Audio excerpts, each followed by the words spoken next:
अपना नया टॉपिक जो आगे बढ़ रहा है, पॉइंट है राजस्थान के संप्रदाय। संप्रदाय की अपन ने चर्चा की है, सगुण व निर्गुण और सगुण निर्गुण के रूप में उनके संतों की चर्चा की। सगुण किसे कहते हैं और निर्गुण किसे कहते हैं? जिसका कोई आकार नहीं है वो निर्गुण है, सर्वत्र है। सगुण जिसका आकार है, मूर्ति हो गई, है ना, किसी व्यक्ति विशेष, जैसे कि रामकृष्ण की प्रत्यक्ष रूप से हम पूजा करते हैं, तो वो कौन सा रूप हो गया? अपना सगुण रूप हो गया। चलिए आगे अपन चर्चा करते हैं, सगुण संप्रदाय और निर्गुण संप्रदाय कौन से, इनके साथ मध्य व संस्थापक और काल कब कौन सा संप्रदाय हुआ उसकी अपन चर्चा करेंगे। तो देखिए सगुण संप्रदाय कौन से हैं उनकी अपन बात करेंगे और फिर प्रत्येक संप्रदाय के कुछ दो चार चार पांच जो भी पॉइंट होंगे उनकी अपन चर्चा करेंगे।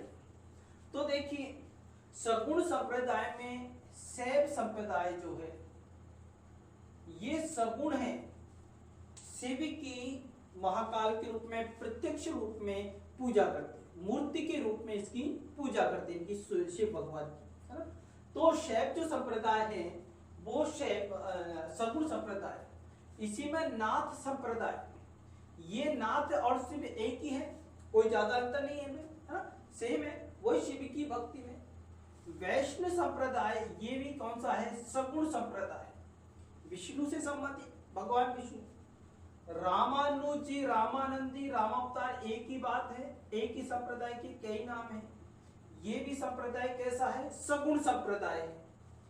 आगे देखते हैं रसिक संप्रदाय। रसिक संप्रदाय कैसा संप्रदाय है? सगुण संप्रदाय है।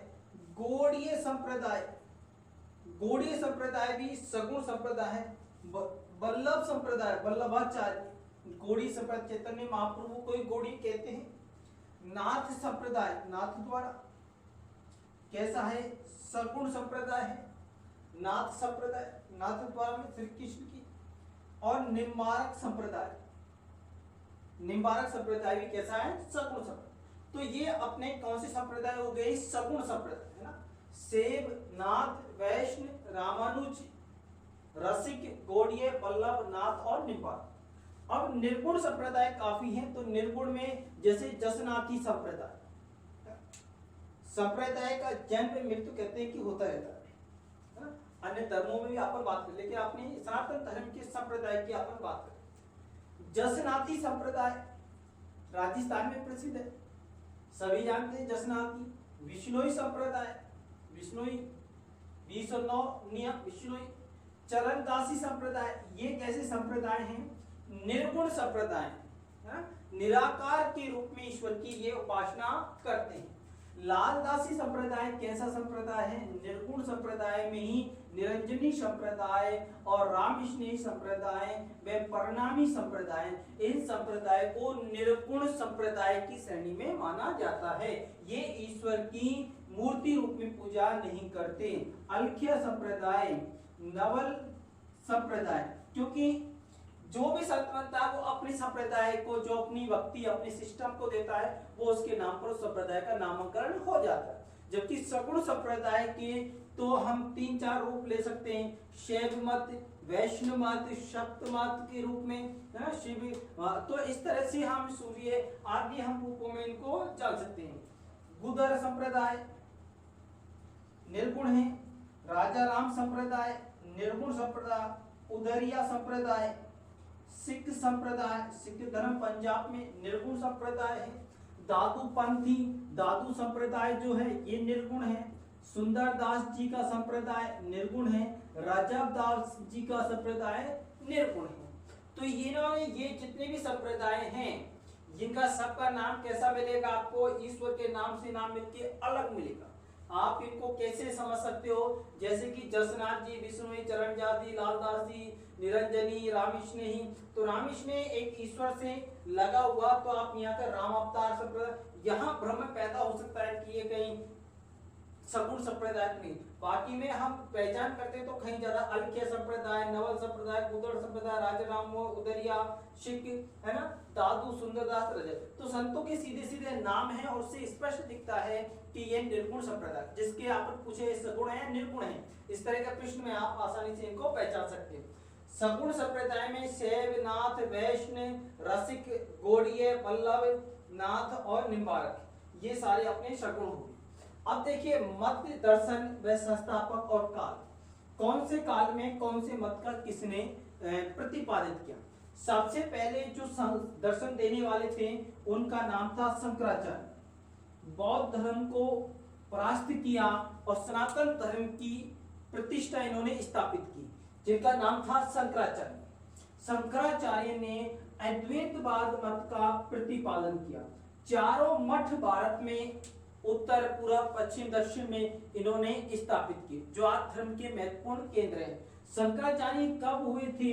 9वीं शताब्दी में हुए और 9वीं शताब्दी में उन्होंने भारत में भक्ति की जो धारा है उसको बहुत तेजी से फैला दिया और कहते हैं बौद्ध धर्म के जो अनुयायी है, बौद्ध धर्म को जगह जगह उन्होंने परास्त किया, बौद्ध धर्म को समाप्त यानी कि एक तरह से परास्त करके और सनातन की ज्योति को इन्होंने प्रज्वलित किया था।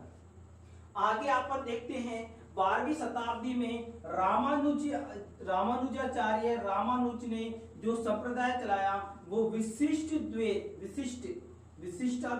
के नाम से इन्होंने चलाया। इनका नाम, इन्होंने ईश्वर की जो रूप है उसको विशिष्टाद्वैत का नाम दिया। कब हुए थे ये? 12वीं शताब्दी। रामानुज के समकालीन जो थे वो कौन थे? निम्बारक, इन्हीं के समकालीन थे निम्बारक। निम्बारक का मत है द्वैताद्वैत मत को इन्होंने माना। निम्बारक कब थे? रामानुज के समकालीन थे, यानी कि 12वीं शताब्दी के थे, लेकिन कुछ विद्वान इनका समय 13वीं शताब्दी भी मानते हैं। तो अपन ने 12वीं और 13वीं दोनों शताब्दियों को यहाँ पर ले लिया।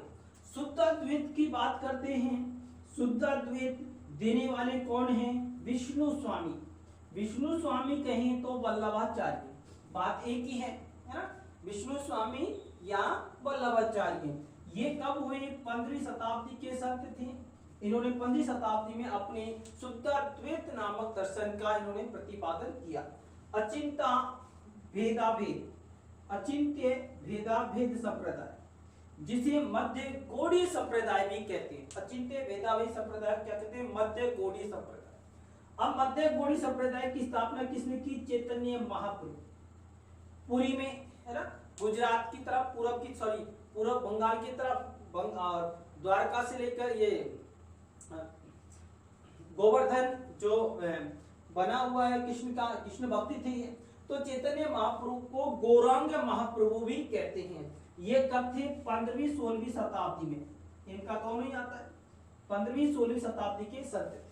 तो अपन ने महत्वपूर्ण दर्शन को पढ़ा। विशिष्टाद्वैत, रामानुज द्वैत, माधवाचार्य, द्वैताद्वैत, निम्बारकाचार्य, शुद्धाद्वैत, विष्णु स्वामी, वल्लभाचार्य, अचिंत्य भेदाभेद निवेदन, चैतन्य महाप्रभु, अद्वैतवाद, शंकराचार्य। तो इस तरह हमने देखा सगुण और निर्गुण संप्रदाय की व्याख्या करना, उनको समझना। ठीक है, इन संप्रदाय जिनसे आपको प्रश्न कहीं ना कहीं देखने को मिलते हैं। आगे अपन शैव संप्रदाय की बात, नाथ संप्रदाय को प्रश्न, हर प्रत्येक संप्रदाय की बात करेंगे, उसके बाद संतों की तरफ बढ़ेंगे। तो चैनल को आप सब्सक्राइब कीजिए और अगर वीडियो आपकी अच्छी लगे तो इसको लाइक कीजिए, है ना। जय हिंद।